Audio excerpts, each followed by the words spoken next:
Councilman, we can provide a trend analysis when we come back in April to kind of show you in previous years what is the seasonality and then what we're seeing this year compared to the last few years. I think what may also be helpful when we're doing a conversation following it, because again, I think about the work of the committee being policymaking and reviewing initiatives and making improvements there.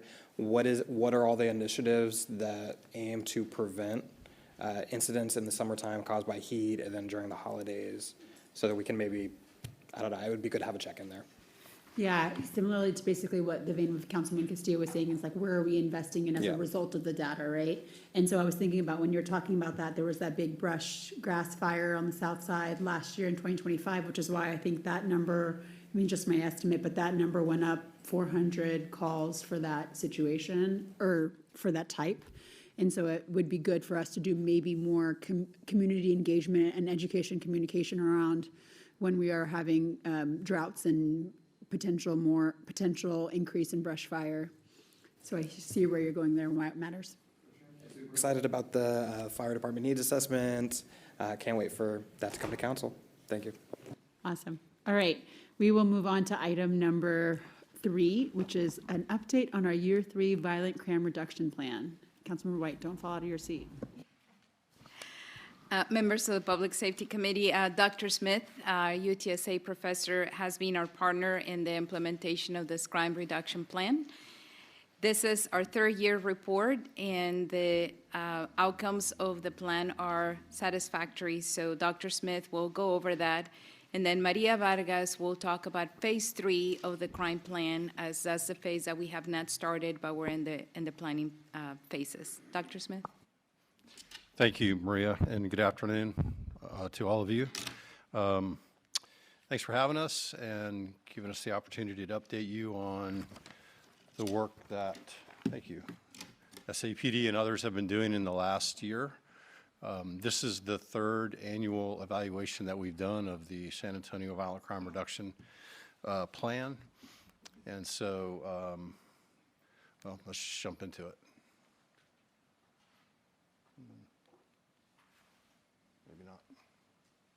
There we go. Okay.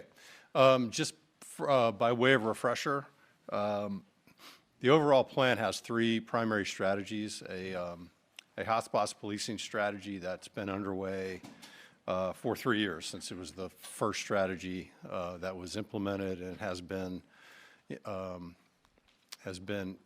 underway for the entire time. The midterm strategy is what we call problem-oriented place-based policing. It's a problem-oriented strategy focused on frequently or persistently violent places, and that has been underway in 2 locations now for a couple of years. And our longer-term strategy has not yet gotten started.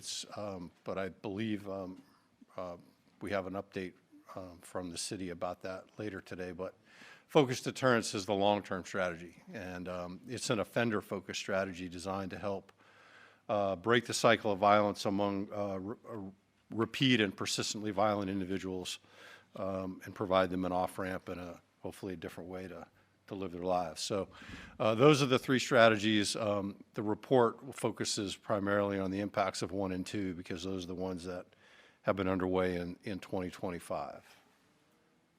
I don't have the clicker anymore, so next slide. Thank you. So again, hotspots underway. The hotspots treatment intervals are 2 months or 60 days in duration, and then the police move resources around depending on the on crime and crime patterns, and it rolls like that every 60 days throughout the course of the year. The update on problem-oriented place-based policing will focus primarily on the 2nd location that went sort of live in June of 2025 at 4032 South Cross. Next slide, please. This is just a trend graph of crime over the life of the crime plan. That is violent street crime that you're seeing there. which is defined for our purposes as murder, robbery, and aggravated assault. Thank you very much. The red is what crime was doing in San Antonio prior to the introduction of the crime plan in January of 2023. That's the first vertical blue line that you see. That's the start of the crime plan. Each of those blue lines is a year. And then the green is what crime has been doing in San Antonio in the past 3 years. The dotted line that trends very closely to the solid line is a line that represents victims, and the solid line represents the number of incidents by month. And so overall, from the beginning of the crime plan compared to, or from the end of the crime plan where we are today, looking backward to the 3 years prior, you've got about a 9.5 to a 10% reduction in violent crime and a little bit more of that in victims across the entire life of the crime plan. That's the last 3 years. But that decrease steepened considerably in this year, this past year, 2025. And San Antonio saw about a 21% reduction in violent street crime incidents and a similar amount in victimization during the last year, which is, I think, fantastic. Okay, next slide, please. I guess I have this now, thanks.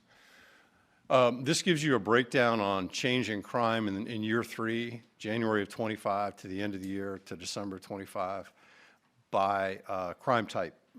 So we saw an 18% reduction in murder, 17% reduction in robbery. Aggravated assaults were down about 20%, and deadly conduct was down about 32% in 2025 compared to the previous year. This is a graph that compares violent crime, violent street crime by police substation. The orange bars are this year, 2023, or excuse me, 2025, this past year, and the blue bars are the year before, the comparison year, which would be 2024. So as you can see, the orange bars are all shorter than the blue bars, which is like what we like to see. So you saw violent crime reductions in all of the police substations, and the percentages are summarized for you at the top of the slide. You had really good size reductions in a number of police substations, including in the east and in the west, and in the north, and downtown, and then Peru in the south, and central weren't quite as, didn't see quite as much of a reduction, but still a healthy double-digit reduction compared to the year before. This gives you a graphical depiction of crime in our hotspots, and we list the citywide. There to the far left of the graph is the citywide, the 21% reduction that I mentioned a minute ago, just by way of reference. So reading across from left to right, you have 21% decrease in violent street crime in San Antonio in 2025 compared to the year before. In our treated areas, that is those hotspots that are 300-meter grids, and you've got about 134,000 of those in San Antonio. We treat somewhere between 30 and 35 of those every 60 days. And those are your most violent places that get treated. And so that next bar over from reading left to right, the one that's got the 63.2% below it, that's what crime, violent street crime did in those 30 to 40 grids that we treat every 60 days. So that's a very substantial reduction in violent street crime at more than 63%. And then the next two bars, there are two types of treatment that occur during a hotspot period. One is an offender-focused treatment where the SAPD uses some of its specialty units to focus on repeat and high-risk offenders in these places, in these high-risk places. And we call that an offender-focused treatment type. And then there's a high-visibility treatment, and you may have seen some of these around the city. That's a police vehicle with all its emergency lights illuminated, with the officer out of the car, kind of foot patrolling around the area for about 15 minutes during a peak crime hour. And so those next two bars break down the crime reduction by those two treatment types. So offender-focused treatment areas experience an 83% reduction in violent crime, and your high-visibility treated areas were down more than 50%. One of the things that we also do, of course, is we look at whether crime was displaced spatially around the areas that are being treated. So we call those areas catchment areas. So we build out 1,000-foot catchment areas around each treated hotspot, where we look for potential crime displacement. And we rarely see that. Occasionally we do, but what we typically see is this. We see what we call a diffusion of benefits effect, where the area around the grid that's being treated experiences a crime reduction effect, usually not as great as the place that's being treated itself, and that's consistent here. So about a 24% reduction in violent crime in the areas immediately surrounding your hotspots. This is a differences in differences analysis.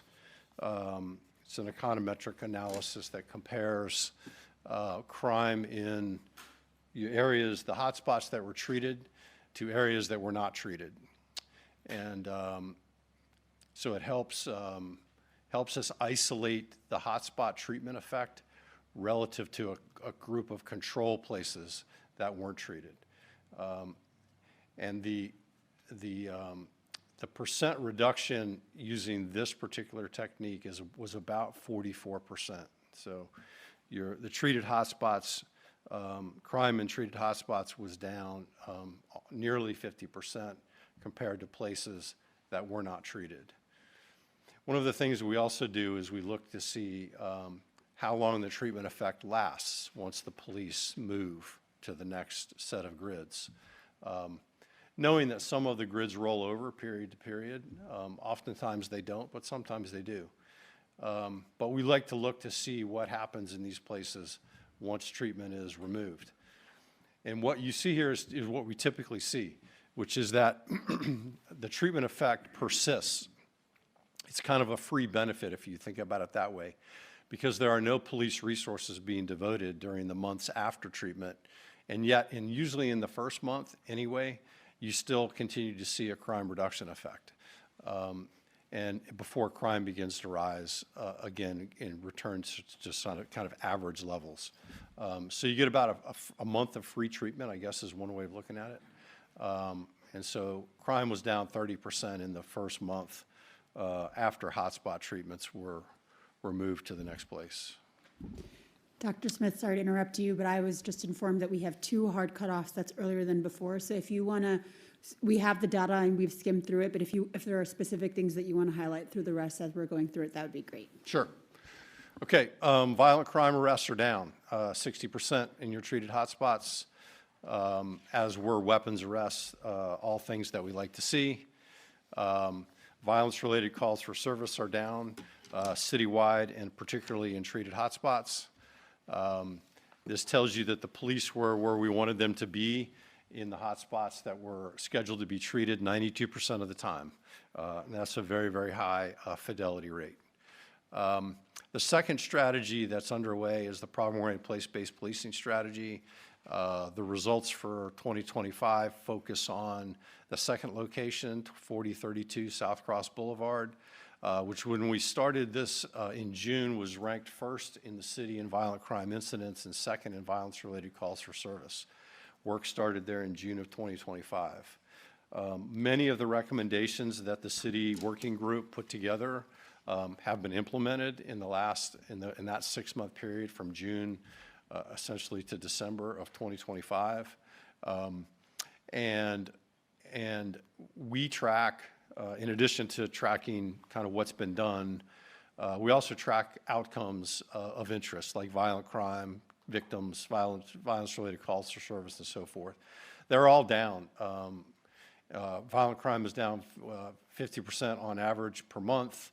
Violent victimization, similarly, and violence-related calls for service were down as well. So as this place has been treated and resources have been devoted to it, the quality of life has improved, and these crime metrics have improved as well. That's your summary slide, and kind of where are we going next is hopefully focused deterrence, and again, I think Maria Vargas has maybe more to say about that, but that's where we are, and happy to take any questions. Thank you so much. I'll start off with council member discussion on the data. Councilmember White. Thank you for this. I'm just going to start off with what I think is the most straightforward, big picture takeaway from this. Is there any question in your mind, and you've been doing this for, what, a couple of years now, right? 3 years here in San Antonio. Is there any question in your mind at all that this hotspot policing decreases crime? No question at all. Okay. And so that we're all clear, hotspot policing involves putting police personnel on the ground in these high crime areas. Right, about 30 to 40 per 60 days out of 134,000. Okay, and if we look back at that slide with the year 3 results on the hotspots, you said, and your words were very substantial reduction. Citywide might be 21% crimes down, but 63% crime being down in the areas where more police are put on the ground. That's right. And when you make the police extra visible on the ground, right, this treatment 3, HV treatment crime, it's down 52%. Correct. Okay. And moving to your next slide, can you tell me again that 44%, what that represents? Yeah, we compare the grids that were treated during the year with a hotspot treatment to grids that were not treated. And that represents a 44% difference. Grids that were treated versus those that were not treated. Correct. So again, we're looking at the highest crime areas in the city. Correct. And the ones where there were more police personnel on the ground had a bigger reduction in crime. They had a 44% reduction compared to those that had crime but were not treated. Okay. And the next marker there, the 30%, is that even after the police personnel left the area, Correct. the areas where there were more police at one point still showed some decrease in crime. Yeah, for about a month. Okay.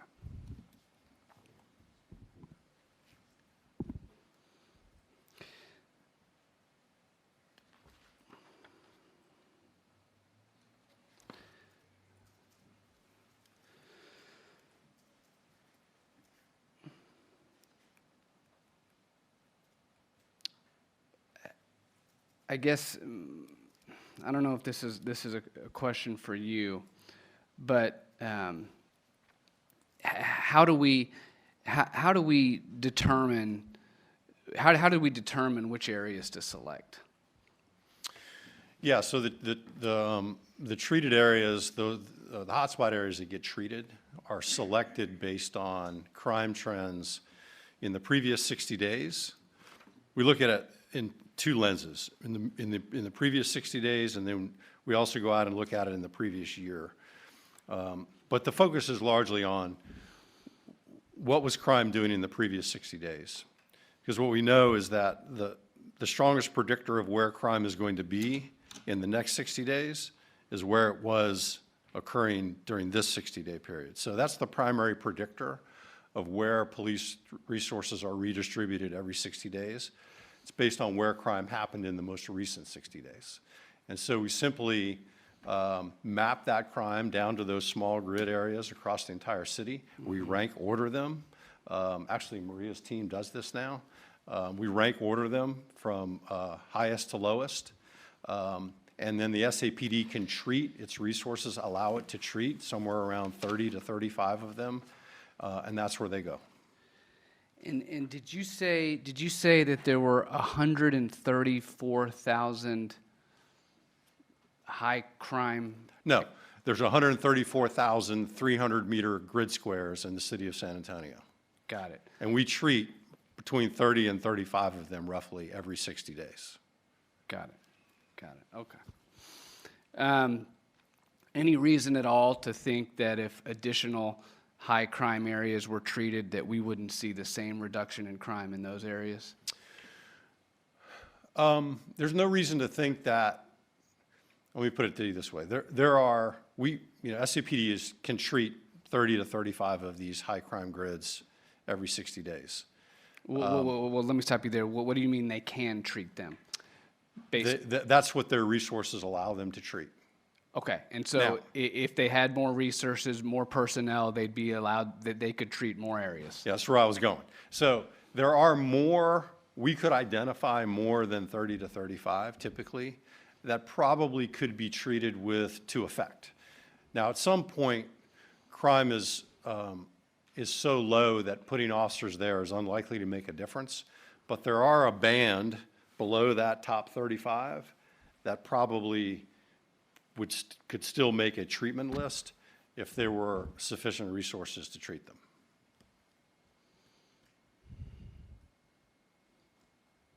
Okay. One other question here.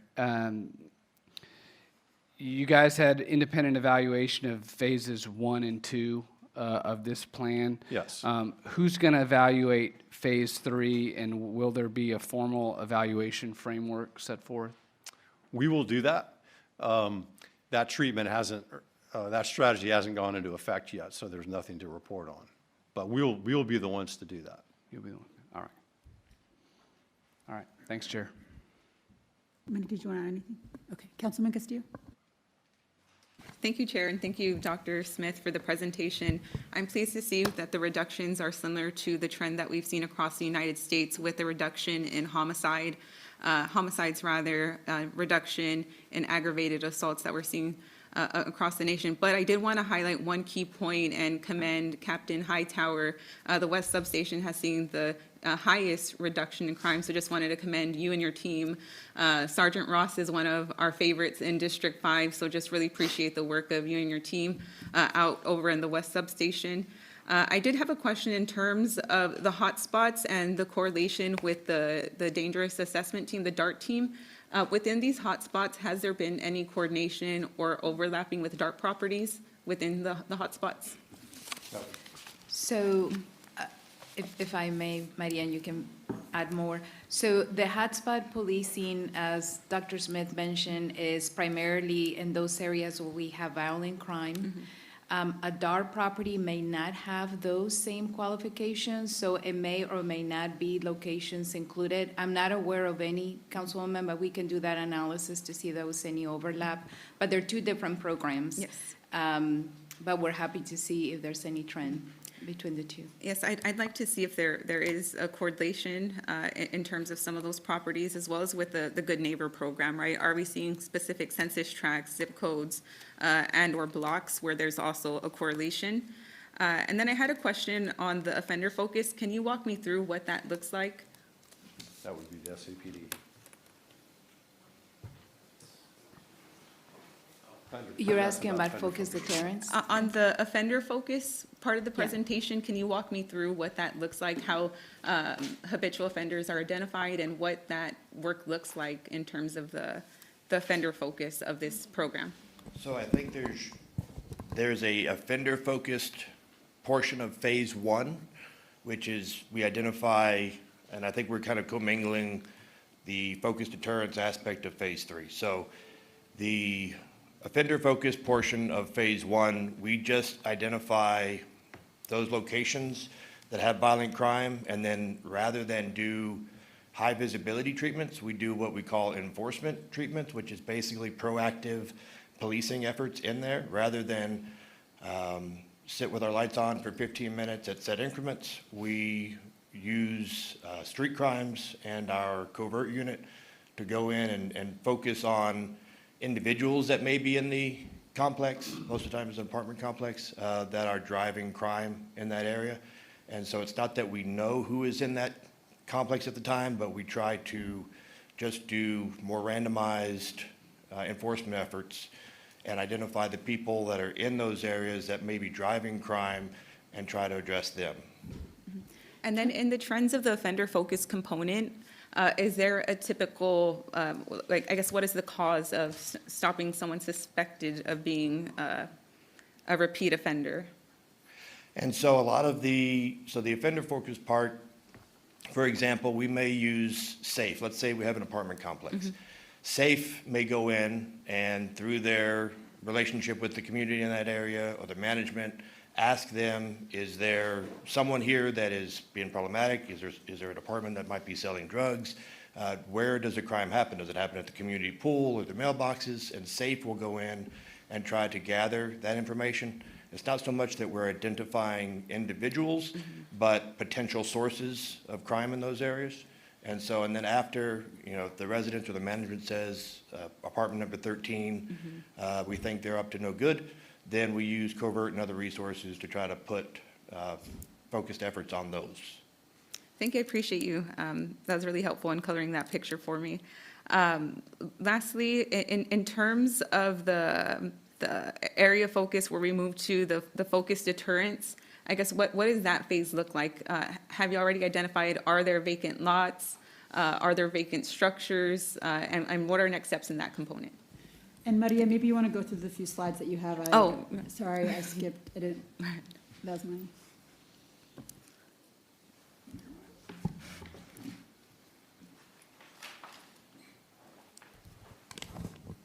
Okay, yes, Maria Vargas, Director of Integrated Community Safety Office. So Phase 3 focused deterrence will be composed of SAPD, ICSO, potentially other external city partners such as the DEA and others who identify individuals who are repeat offenders in the community. So it's person-based versus Phase 1 and Phase 2 are very much place-based. And so Phase 3, we're shifting to specific individuals, repeated violent criminal offenders, and looking to have an intervention with them to deter them from committing further crimes. And so it's also sometimes referred to as pulling levers. And you might also hear people refer to it as like a carrot and a stick type of approach, where your stick is saying, we know who you are and we know your history and we are observing you and watching you, and if you commit another violation, then we're going to ensure that your prosecution is prioritized, and we'll be partnering with the DA to ensure that there's no leniency, et cetera. And if you would like to instead work with us and connect you to services to identify your needs and meet those needs to help individuals who maybe cannot get out of a certain kind of criminal aspect, especially those in gangs or in other kinds of social networks that feel like they have no other options, we can give them options. And so right now we're partnering with DHS to leverage consolidated funding to identify a nonprofit partner in the community to provide some of those social services to get that individual into a place where they can be stabilized and have income that's not related to criminal activity. And so things like trauma counseling, cognitive behavioral therapy, substance abuse treatment, education such as GED and job training and job placement, housing, and other basic needs. So as of right now, our timeline is that consolidated funding RFPs closed in January, and we are currently reviewing and scoring the submitted proposals on April 29th. Human Services will present recommendations to City Council at B session. On May 7th, awards will be considered by Council, and on June 1st, contracts begin. So we would hope to have a partner to help us do focused deterrence to provide some of those needs that these individuals require. And so we're looking to potentially start focused deterrence in calendar year, so 2026 calendar year Q4. Thanks, Maria. Did you have additional questions? Yeah, Maria, you might want to, unless Dr. Smith, you have something. Okay, go ahead, Councilman Castillo. Thank you, Chair. And then, in terms of the deterrence nonprofit partner selection, have y'all explored, are y'all currently partnering with the Bexar County Reentry Center? And then one of the parole offices is in my district off of Guadalupe. Is that something that y'all also partner with, if there's a focus on offenders, to let them know about the resources that are available and then also the initiatives that are taking place out in the community? Sure, I can't speak in too much detail about the consolidated funding process because we are in the middle of reviewing those proposals, and DHS is here in case they can speak with greater detail than I can. And then as far as the parole office, I think is what you mentioned, if it's a state of Texas parole office, we can attempt to work with the state, and I know that UTSA Dallas is doing focused deterrence, and they have attempted to make that connection. And so I don't know if you want to describe how that attempt went, but we do want to partner with other agencies to have that continued leverage with offenders. So if they're on probation or parole, like you described, we can use that to try to get them into services. So, Councilwoman, I would say that we have not attempted to make that connection yet here in San Antonio, and Dr. Smith can talk to the experience in Dallas. So once we have the nonprofit partner, then we're going to begin reaching out to entities outside the city to start forming the team that will make this focused deterrence work. And I think there's a lot of value in that cross-collaboration because the Texas Department of Criminal Justice has a lot of grants in terms of providing workforce opportunities for individuals on parole, as well as resources for housing individuals on parole as well. So I think can help with the long-term solution. Those are my comments. Thank you, Chair. Thank you, Councilman. Councilmember McKee Rodriguez. Thank you for the update and for the presentation. Just because the slide is already up, I remember we were having a conversation about the consolidated, about the delegate agency funding. This is that. This is a. It is the same thing, Councilman. Okay, wonderful. So I think something to be noted is that several years ago, we started having conversations about public safety through a holistic lens. And we acknowledge that in order to reduce crime, we have to make a concerted effort to address the root causes. We can throw more officers, we can continue to provide resources to responding to crime, but unless we are making a very active effort to address those root causes, crime will go up because of economic uncertainty, desperation, all kinds of things that lead people to feel like they have to, they're in a certain predicament, and now they're committing crimes and whatnot. And so you can ask the question, if we have more police officers, is that going to lead to a reduction in crime? Is this, if we did hotspots at more places, would that lead to a reduction in crime? The answer is likely yes, as we've heard, right? But when you invest in housing, does that lead to a reduction in crime? When you invest in mental health resources, does that lead to a reduction in crime? When your community has jobs with benefits and livable wages, does that reduce crime? When you support nonprofits and social services, does that lead to a reduction in crime? And the answer for all of those things is yes. And so while I can appreciate the very clear and hard, fast direction of, hire more police and let that be the end-all, be-all, and all of our problems will be solved, the reality is that that is not the case. And so we have to find a balance with very limited resources. And so I think the nonprofits that will ultimately end up selecting, I'm happy to know that we're going to be looking at their role through a lens and how can they help us achieve our crime prevention goals. We also, several years ago, allocated ARPA dollars, and we were very strategic in how we did that. And we wanted to invest in all of those things that I mentioned before, the housing, mental health, youth and senior services, all of that.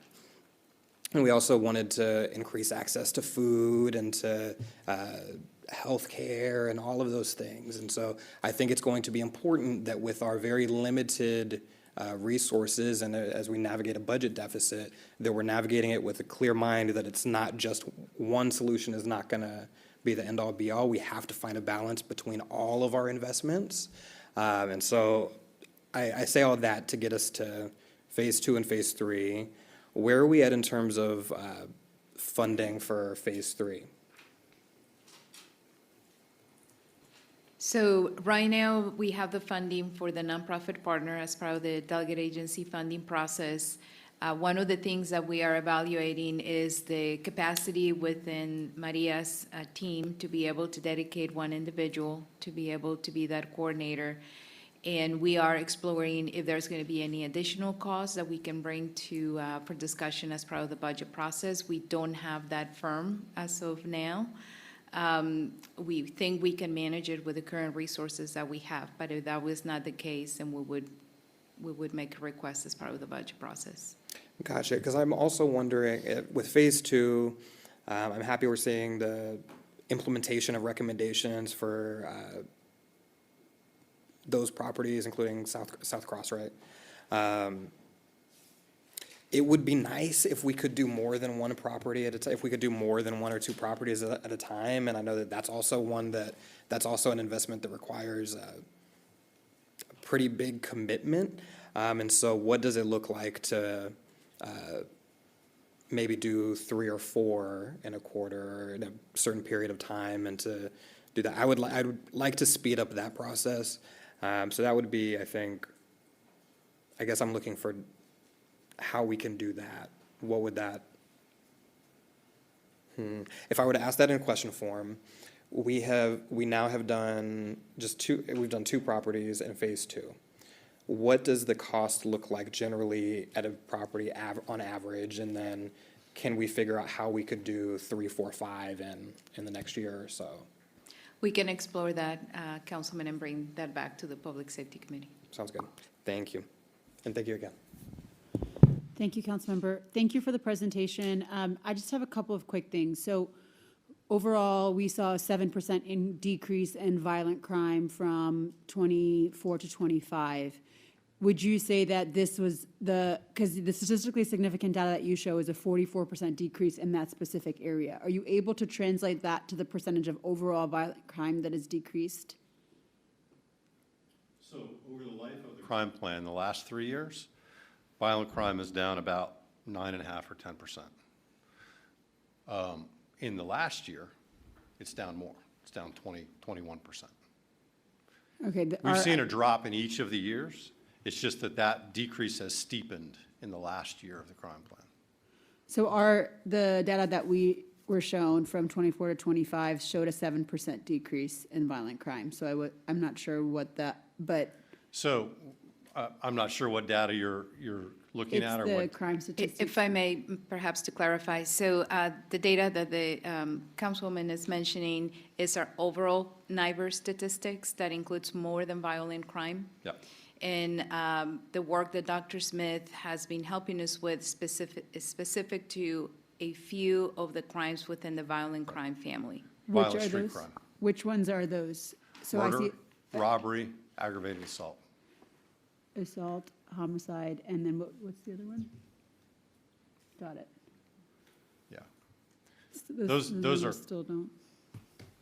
I'm trying to correlate this with the overall data that we see across the city to be able to understand whether or not we can attribute this to our decrease in overall crime that we are presenting to Yeah. from SAPD.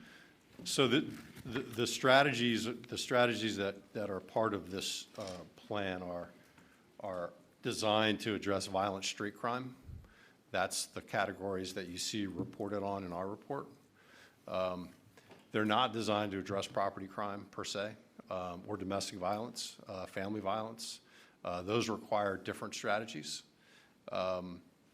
So to the extent that overall violent crime is down in San Antonio, if it's violent street crime, the ones that are represented in our report, then yeah, I think these strategies had a lot to do with it. But again, they're not targeted at the other. On the violence side, the other sort of half of the equation is family violence, and this plan doesn't address family violence. So of the 31,000 crimes against person that's listed, approximately how many do you think are in this category? In 2025, there was 31,000 crimes against persons. Would you be able to? Maybe we could follow up with that data. The point that I'm trying to make is, and in a convoluted way, sorry, is that this is maybe 20,000, let's just estimate, maybe half of the crimes against person that we see overall in our community, which is only a portion of our overall crime. So last year in 2025, our total number of crime was 136,000 crimes that we reported. And if we say this is maybe even less than 10% of the crime that we are seeing in general, and the solution only services 10%, it is a solution that seems to be working, but only for a portion of the crime that we are seeing. Yeah. And so that's the kind of the convoluted point that I was trying to make. Yeah, and I think that's fair. I think that the focus on this type of crime, violent street crime, is intense because it's arguably the worst, right? It's Sure. impacts people's lives to a significant degree. 100%. Which is, Maria, were you going to add something to that? I was just going to say that the NIBR statistics are not a full representation of crime taking place in the community. The NIBR statistics are utilized by the FBI to do comparisons between cities in the United States. There are additional crimes that take place that are not captured in that, such as your local municipal ordinance violations, and then anything that's not in NIBR's Group A is not shown there. And so to his point, the professor's point, the crime data we're looking at for this plan is not filtered or controlled or limited by the NIBR statistical definition. So we're looking at calls for service, offense reports, and not all of that makes it into a NIBR statistic. So it's certainly two different data sets and two different perspectives.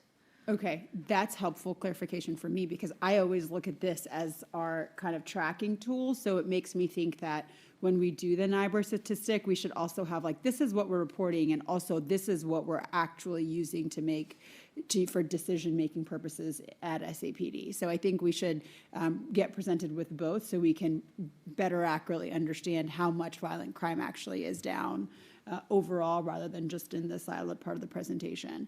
But all of that to say, I just kind of wanted to share that I'm glad this is working for violent street crime, and you're right, that is a big challenge, but a lot of the other issues that we see in the community have different root causes, and so we just want to make sure, that's why we have the Integrated Community Safety Department, that it is in an integrated approach, and we are thinking strategically about how to use those resources and whether or not to say we need 100 more officers on duty for for hotspot policing is still something we need to look at.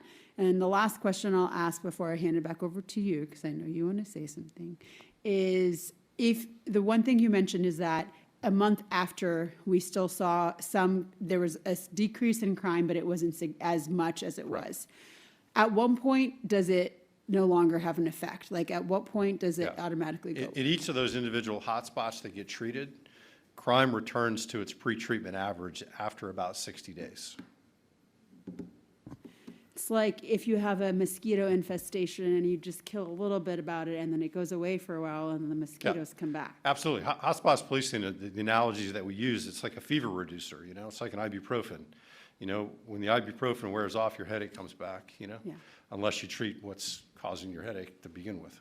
Yeah. So that's why it's one of multiple strategies that are employed to address violent street crime. I think that's just really important for us to remember. All right, Councilmember White. I agree with so much of what you just said, as well as the councilman. But this is not it's not an either or. And yes, all these other things we talk about in treating the root causes of crime, of course, are all very important.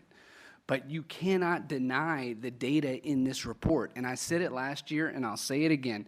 It is government malpractice to look at a report like this and then not want to fund more officers to be patrolling the streets of San Antonio. It just is. I mean, the data is right there. So yes, a holistic approach, I'm for it. And yes, that can help prevent crime in the years down the road. But to prevent crime right now and take care of our citizens right now, we need more officers patrolling the streets. And we just talked about the fire study that the councilman requested, the needs assessment. When that comes back, it's going to show probably some areas where we need more personnel or we need more equipment, right, for our fire folks. If we get that back, I think you're going to be advocating for, hey, look, we need more fire personnel. It says it right here in the report. Or we need more equipment. It says it right here in the report. We did a study a few years ago in 2023 that said we needed more officers. The chief of police has said we need more officers to patrol the streets. The data is right here. Councilmember White, for time's sake, we can continue this debate, which I know we will have plenty of time to do when the resolution comes up. Is that okay? Yes, and I'll just say one more tiny thing if I can. I know this relates to violent crime, and you do bring up other crimes, which of course, some of which I agree, more police on the street can't help some of these things, but property crime, for instance, I think, which we see a lot downtown, which I know you all probably hear about in your districts as well, cars getting broken into and things like that. Do we not think if somebody is about to turn down a street to go and break into a few cars, yet they saw an officer right there, perhaps driving through the neighborhood, they would probably go somewhere else. So I think we could drastically impact our property crime as well with more patrol. Thank you, Chair. Thanks, Councilmember White.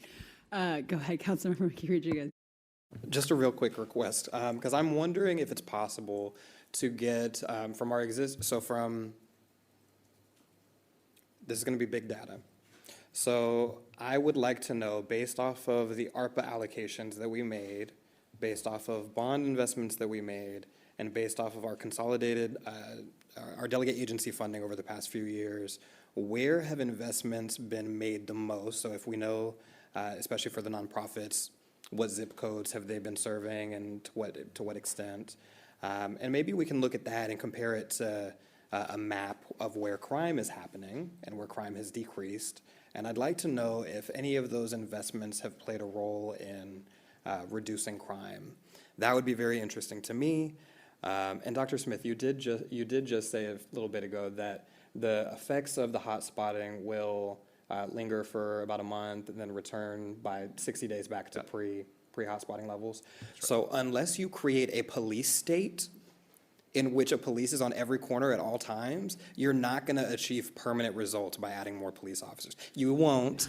Okay, I'm tabling this debate for another day. So you need to make the long-term investments. Tabling out of respect. Pretty robust literature on opportunity zone investments and things like that and their impact on crime. And we can pull together a few of those resources and we'll send them to Maria and maybe she can get them to you. That'd be great. Thank you so much, Dr. Smith. Thank you, council members, for a great discussion. Okay, you guys, hard cut off at 3:45 for both of you. It's hard because we're going to lose quorum, so I want to decide whether or not to rush John through his presentation. John, what do you think? You got 7 minutes before you lose quorum. I mean, I can do it in 7 minutes, but, And we could still have discussion even without quorum, right, or no? Because there's no action. You could have discussion, sure, but it wouldn't be a meeting. Yeah. The meeting would end when you lose quorum, I guess is what I'm saying. Okay, John, just for, what we're going to do is you're going to blaze through your presentation. If we have comments, we'll send them to you, and if Councilman and I can stay, we'll just give them to you personally here while we present. For whoever's presenting for item 5, we will not make it to, the last item, whichever number that is. Yeah, item 5, we will not make it to item 5 today. All right, John, go ahead. okay, I will get through this as quick as I can. I'll start here at the map. I'll go ahead and skip over a couple slides here. And so basically, we did want to show you this heat map. This actually shows, this is for critical call response, and you can see District 5 is easily the highest volume for critical calls, but 3 and 2 are definitely in that range as well. It kind of wraps around, obviously, that west and south side of the city. Of the about 90,000 calls, about 60% that we receive every year are critical calls, and right now we're right at just under 95% for critical call response rate. This just breaks down what all of our different enforcement types. So basically, it's first response, bites, dangerous, and aggressive, and then cruelty investigations. Those are 4 sections that we work from with our officers. And so when you look at these reports, this is actually, I won't go through the process, but it's there for you guys to see the process once we receive a bite and what takes place. I did want to point out at the bottom there real quickly, because you could look at this sheet and you could say, oh, percentage of severe bites are up. I do want to make it a note there that you're not comparing apples to apples there. The reason why is in December of 2024, we changed the definition of severe bite, and actually what we did is we better defined it, and so we took officer discretion away when it came to identifying bites. We basically said, if it's this, then it's this, so that we could get a better accurate picture. So I know when you just look at that slide, it appears that severe bites is up, but it's not apples to apples comparisons. And we also made it to where any bite to a child to the face is severe.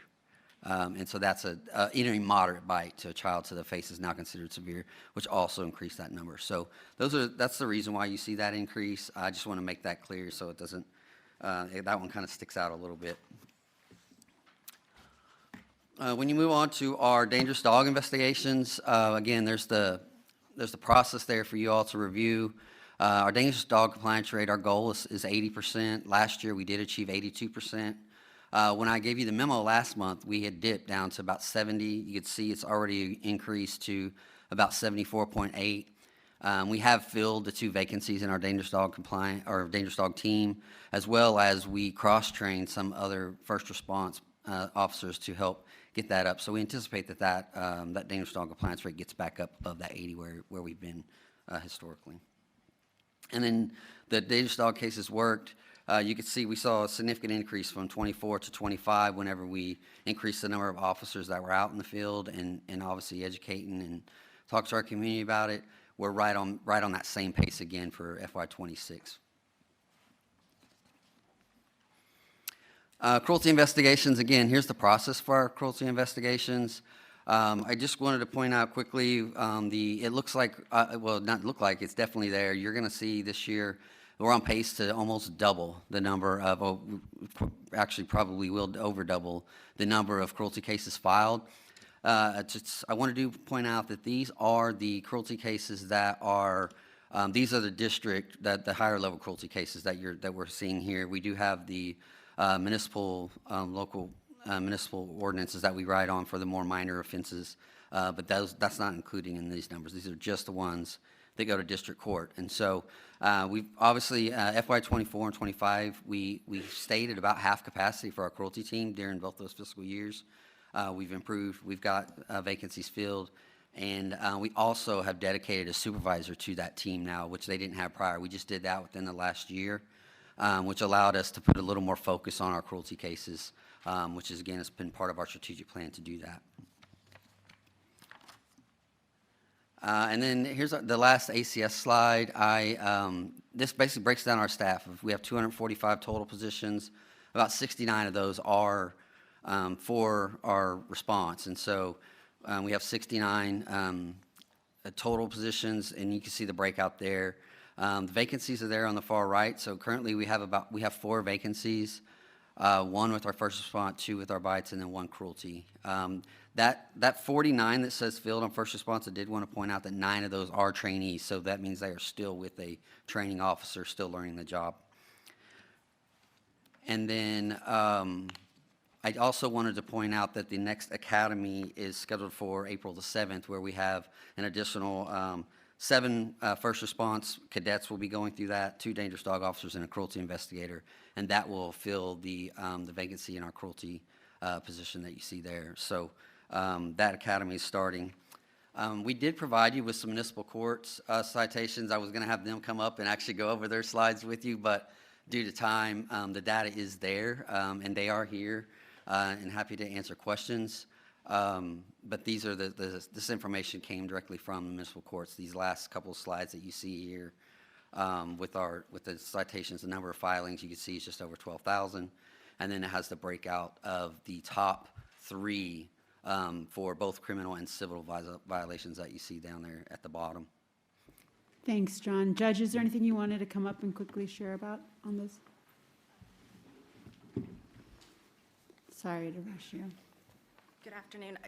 I'm just here if you have any questions. On the last slide, I did want to point out that these are fiscal year '25 filings. That's when they were actually filed at the court. So there's always a question about how come the court does not match the numbers that ACS has, and it's because some of those fiscal year '25 filings include cases, offenses that occurred in fiscal year '24. Some of those fiscal year '25 cases won't actually be heard until fiscal year '26. So I just wanted to mention that. The majority of the cases are being filed criminally now.